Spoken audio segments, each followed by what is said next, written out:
அந்த police commissioner retired ஆன உடனே தான் சொந்தமா கட்டியிருந்த வீட்ல வந்து செட்டில் ஆனாரு.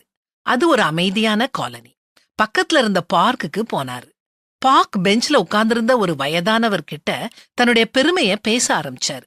தன்னுடைய பதவி, அதிகாரம், சாதிச்ச சாதனைகள் இது எல்லாத்தையும் பற்றி தினமும் அவர்கிட்ட பேசுவாரு. இவ்வளவு நாளும் பொறுமையா கேட்டுக்கிட்டு இருந்த அந்த வயதானவர் கடைசியில ஒரு நாள் அவர்கிட்ட, சார், எலக்ட்ரிக் பல்ப் எரிஞ்சுக்கிட்டு இருக்கிற வரைக்கும் தான் அதுக்கு மதிப்பு. அது ஃபியூஸ் ஆயிட்டுதுன்னா அது 10 வாட்டோ அல்லது 100 வாட்டோ அதை தூரத்தான் தூக்கி போடணும். நான் இங்க 5 வருஷமா குடியிருக்கிறேன். நான் 2 தடவை நாடாளுமன்ற உறுப்பினரா இருந்திருக்கேன்னு யார்கிட்டையும் சொன்னது இல்ல. இந்த காலனில இருக்கிறவங்கள பற்றி உங்களுக்கு தெரியாது. ஒருத்தர் இந்தியன் ரயில்வேஸ்ல ஜெனரல் மேனேஜரா இருந்து ரிட்டையர்ட் ஆகியிருக்காரு. இன்னொருத்தர் ஆர்மியில லெப்டினன்ட் ஜெனரலா இருந்தவர். அங்க அமைதியா உட்கார்ந்துருக்கிறார, அவரு இஸ்ரோல சேர்மனா இருந்து ரிட்டையர்ட் ஆகியிருக்காரு. இவங்க யாருமே பழைய கதைகளை பேசுறது இல்ல. ஏன்னா அது தேவை இல்ல. நம்ம எல்இடி, சிஎஃப்எல் அல்லது ஹாலோஜன் பல்பா இருந்திருக்கலாம். இப்போ நம்ம யார்கிட்டையும் பவர் இல்ல.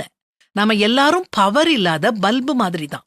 நம்ம பதவி தற்காலிகமானது.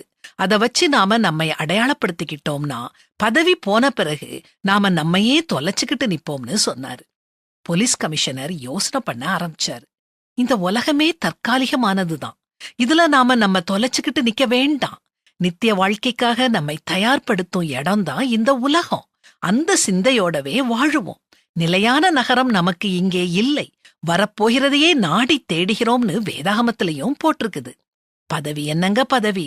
பெரிய பதவியோ சின்ன பதவியோ, பதவியில இருந்தாலும் சரி இல்லாட்டினாலும் சரி, எப்பவும் நன்மை செய்வோம், சந்தோஷமா இருப்போம், நம்மை சுற்றியுள்ளவங்களையும் சந்தோஷமா வச்சிருப்போம்.